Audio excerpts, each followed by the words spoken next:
Hello, I'm James, and welcome to this demonstration of Scene Builder. Scene Builder is your go-to tool for fast scene and shot setup. Choose some 6 customizable backdrops or use an image plane. Drop in a 3-point lighting rig or a flexible camera. Everything you need to get started fast. Once you've downloaded your files for Scene Builder, the Plus or the Lite version, the best way to open it up is to create a button on your shelf and click it from there.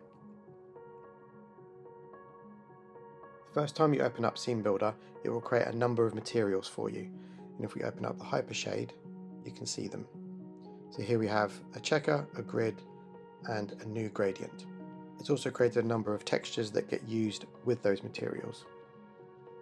This is completely normal, and it will only do it the first time you open it up. Additionally, because it's created those materials, the attribute editor will stay open. You can tab away to the channel box and the layer editor, or leave it open. It's completely up to you. The Scene Builder UI is split up into different sections. Hopefully it's straightforward, but let's just run through it now so you can see what's available. At the very top we have a quick scene setup. We'll come back to that in a minute, but that will create a faded checker plane, a light rig and a shot cam rig, all for you within one button, so it's a really quick way of getting everything set up. Underneath that we've got the backdrop section, and here you have the 6 customizable backdrops and the button to load an image plane or video reference. Below that we have materials. As mentioned, when Scene Builder opens for the first time, it will create these materials in the background for you, but this is how you would assign those materials to your backdrop. And then you have your 3 options: checker, grid, new gradient, plus the default Lambert which Maya creates for you. Underneath that we've got the materials section. Here is where you can change the attributes of those materials, so you can change the colors of your different checkers. You can also make each of those colors a lighter or a darker tone. You can increase or decrease the size of the squares on that checker, and very similar to the grid as well, so you can change the colors of the grid, you can change the colors, but also change the tone of those colors. And again, you've got a smaller grid and a larger grid buttons as well. The new gradient is slightly different. You have color options, you have the ability to control the ramp of where that gradient will start and end. Change how that gradient looks on the backdrop, whether it's a curve, a box, vertical or horizontal. Underneath that you've got the faded edge settings. This is where you can add a transparent ramp to the edges of your backdrop to help it fade into the viewport background. You can add it to each backdrop or you can remove it, change when it starts and ends, and also whether it's a curve, box, vertical or horizontal. Underneath that you've got the light rig settings, so the first button will add a light rig and group it for you in the outliner. You've then got 2 presets which are built into Scene Builder, a subtle lighting setup and a dramatic lighting setup, which are customizable afterwards of course. And then we break down the light rig into different lights, so you've got settings for all, settings for key light, fill light, rim light and ambient light, and each of those has a visibility toggle, intensity and rotation. And then you also have the height of all of them, the key, the fill and the rim.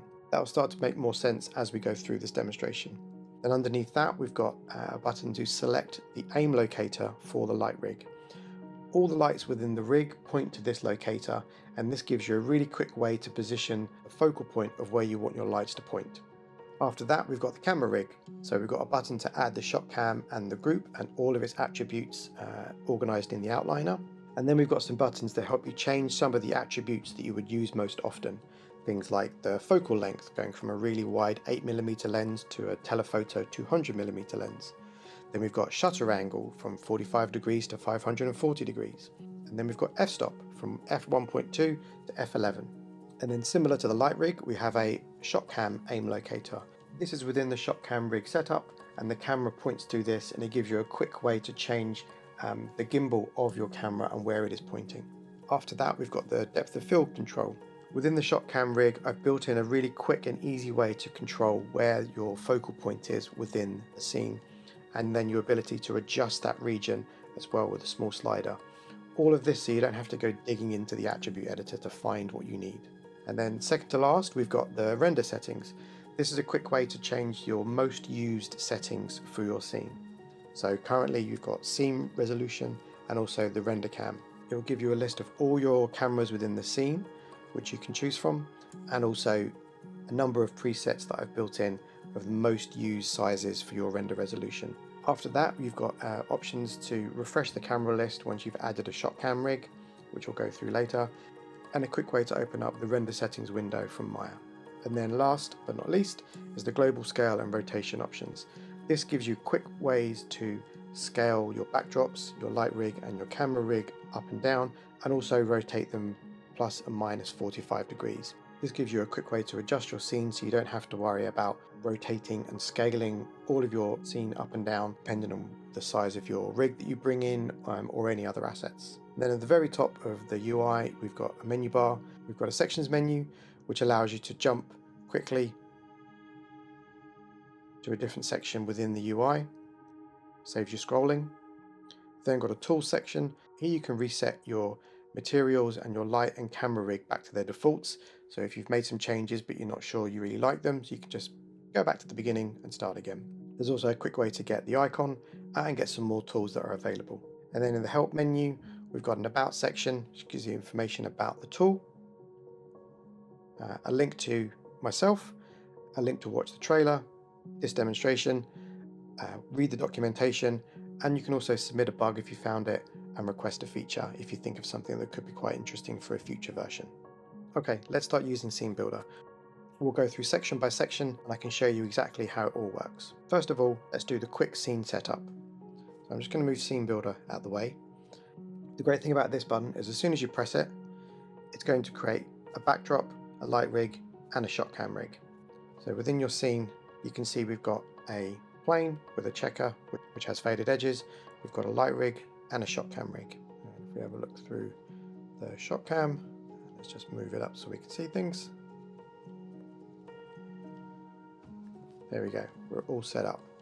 Now within your outliner, it's created 3 groups for us: the shot cam, light rig, and the backdrops. And your light rig and your shot cam rig are already set up. I would ask you to not change the hierarchy or remove any items from these 2 because Scene Builder needs to know where everything is. But what happens if you only have a backdrop?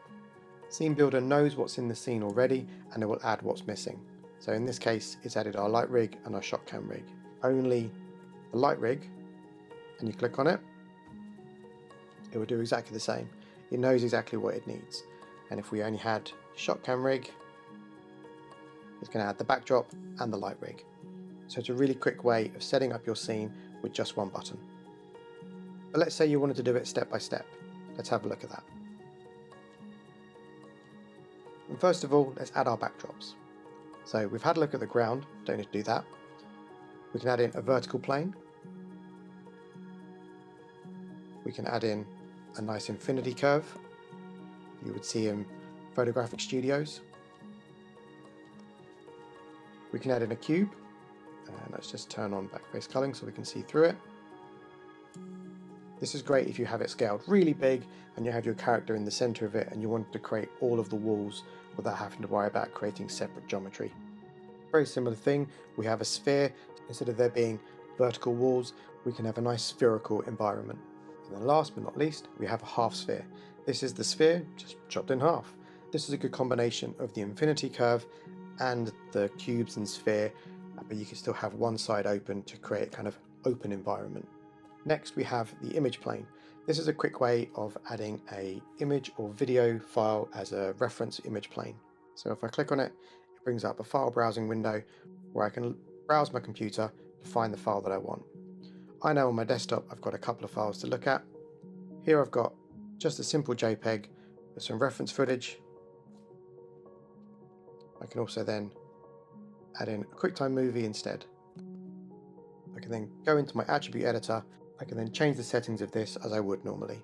You'll notice as I've been adding things, Scene Builder automatically adds all of these as backdrops to the backdrops group, and it will automatically number them for you as well. Okay, let's add some more backdrops back in and we can now assign materials and see how that works. So for this, I'm just going to add in an infinity curve because I quite like it. And then we're going to assign a checker. Now, the reason it has a faded background is because we added a plane earlier with that checker and it automatically added the faded background. But if we don't want it, we can quickly scroll down and remove it with the faded edge removes button. But what happens if you don't want a checker? Maybe you want a grid or the new gradient, or if you think actually I'll just have the standard Lambert grey. It's 4 quick buttons to be able to change between them. Let's stay with the grid to start with. So with the grid, if I'm in the materials settings, I've got 2 options to change first of all, which is the colours. Let's choose a green, and we'll make it quite a nice light green. And then for my second one, let's do a darker green.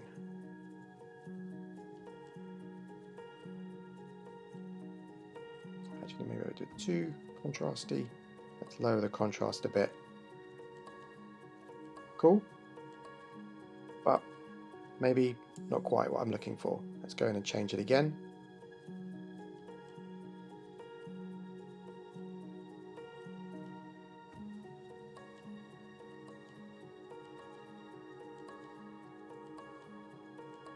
Or I could completely mess it up and do really contrasting colours, and it gets a bit crazy. I think, oh, maybe I made a mistake. So under the tools section at the top, I can reset my checker material back to the default. So let's keep it at the default for the moment, and then we can have a look at changing the size of the squares. So depending on how big your backdrop is, allows you to change the scaling of your squares to fit your scene.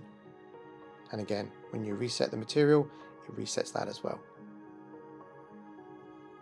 Great, let's have a look at the grid now. And for that, I'm going to change background.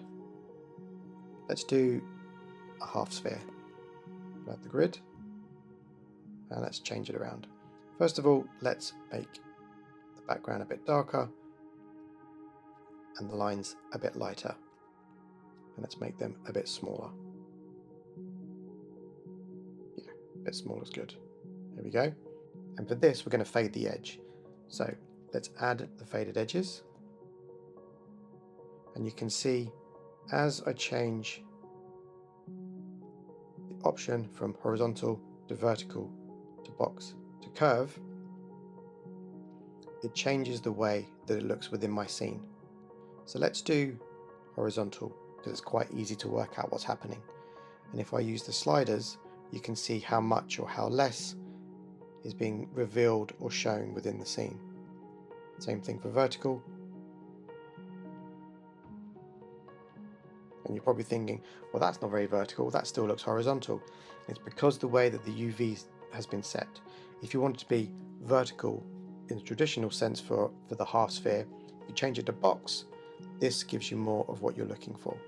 And again, it's just the way that the UVs have been set. And if I do curve, it's very similar to box, but it's just a little bit more blended. Let's stick with box. Cool. Okay, let's have a look at another one. Let's go with the cube. And for this, we're going to add the new gradient, which has just been set up as a light blue to dark blue variation. And first things first, we're going to change the colors like we did before. So I quite like this blue. I want to do a kind of an orange version instead. So the first thing I'm going to do is just change the hue of both of these colors. Nice. And let's have a look at where this gradient starts to make it a little bit more contrasty. And we'll change the option of how it blends between those colors as well.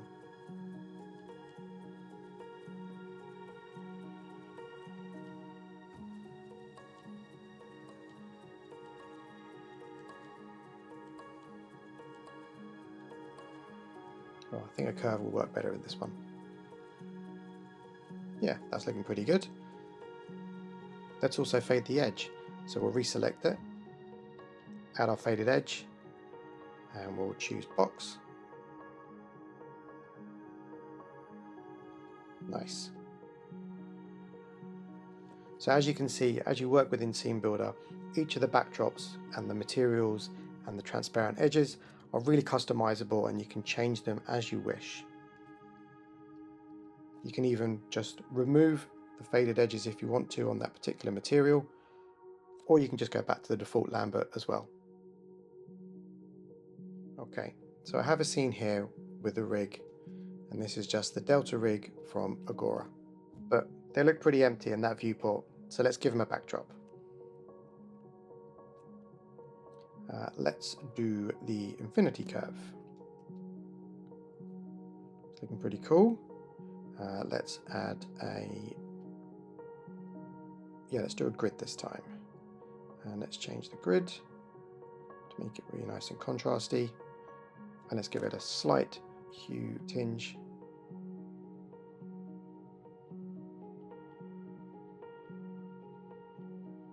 Cool. And let's also make the grid smaller. Nice, I like that. So let's scroll down to the camera rig settings. Doing it slightly out of order, but you'll see why in a second. So I want to add in a camera rig, and the easiest way to do that is the button that says Add Shot Cam and Group. This adds in our rig like before to our outliner and gets everything set up for you.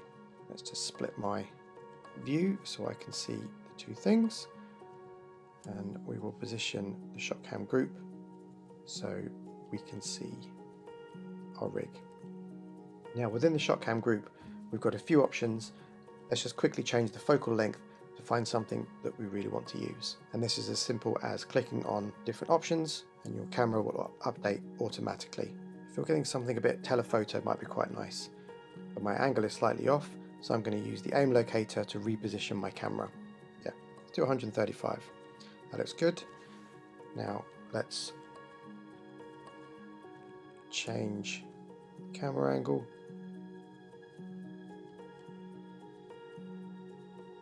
So we can create some depth within the scene. Yeah, I think that's working quite well. Yeah, like that. Oh, now we can see that the backdrop isn't quite wide enough to fill the scene. That's absolutely fine. We can just select it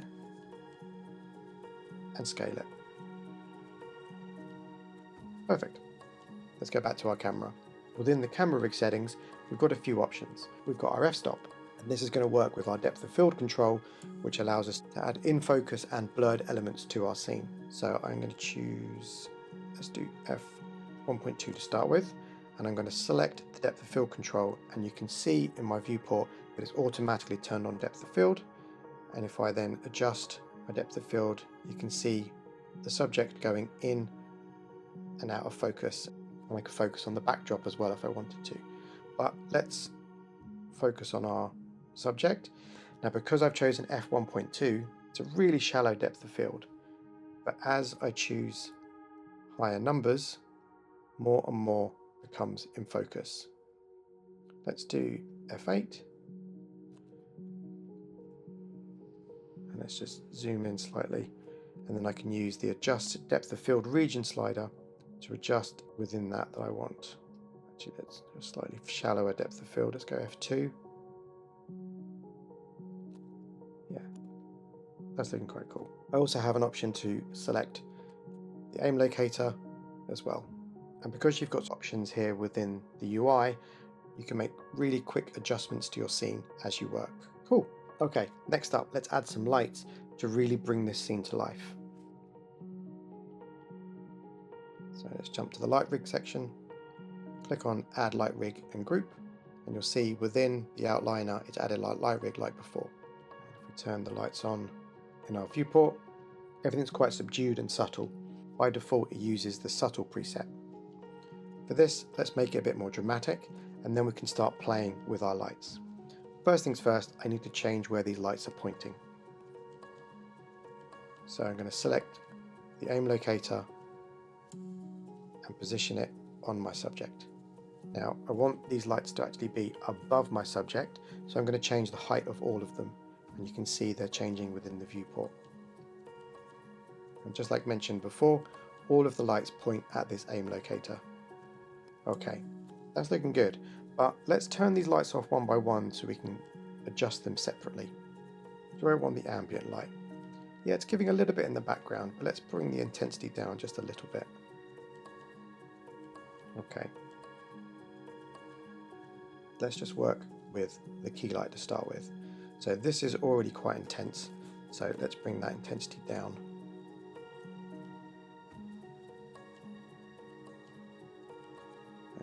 we need to rotate it to change the way it's pointing. No, I quite like where it is at the moment. Let's have a look at the fill light. Now this feels a little bit high, so I'm going to bring that down, and I'm also going to rotate it so it's giving a little bit of fill to the other side of the face. Yeah, that's looking good. Okay, rim light's not quite working for me just yet, so let's bring that down. Or do we want to actually have it higher? No, I think lower is good. As you can see, it's a really quick and simple way to adjust all of your lights within the rig to be able to create different setups and different moods. And again, if I want to just change where these lights are pointing, I can do that very quickly. Okay, next up, let's have a look at the scene resolution and which camera we're going to be used to render from. So I've got a few options. First things first, I need to choose which camera I'm going to render from. Now, as you can see, it's not showing my shot cam, it's only showing front, perspective, side and top. So I know I've got a camera here, so I'm just going to refresh my camera list, and now my shot cam is there. So I've chosen that. And the two options above will tell you which camera it's currently rendering from. But let's also change the resolution. Do I want it to be HD, 4K, 2K, or do I want it to be a square? Let's do HD. Now you might have noticed as well in the viewport that the camera aspect ratio changes. Normally within Maya, whenever you change which camera preset you're going to use, this device aspect ratio updates based on that resolution. This you would normally need to copy, go into your attribute editor for your shot cam and paste it into the film aspect ratio section. But Scene Builder does this automatically for you. So if we just zoom out just a little bit in our viewport so we can see, as I change my resolution, it automatically updates my device and film aspect ratio, just saving you 2 extra steps that you would normally need to do. So last but not least, we have our global scale and rotation controls. So I have another rig loaded in our scene. Let's just turn that on, and as you can see, it's much smaller. So I'm just going to scale the backdrop down to fit, and then I'm going to scale my lights down, and then I'm going to reposition my camera and also adjust my depth of field so it's actually in focus. A bit closer still. The global scale and rotation controls just gives you quick ways to adjust your scene.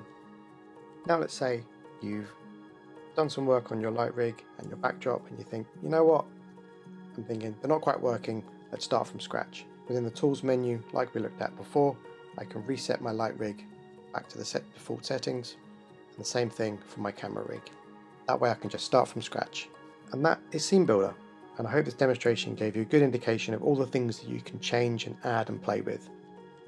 Both are available on Gumroad right now. I hope you find it as useful as I do. See you in the next one.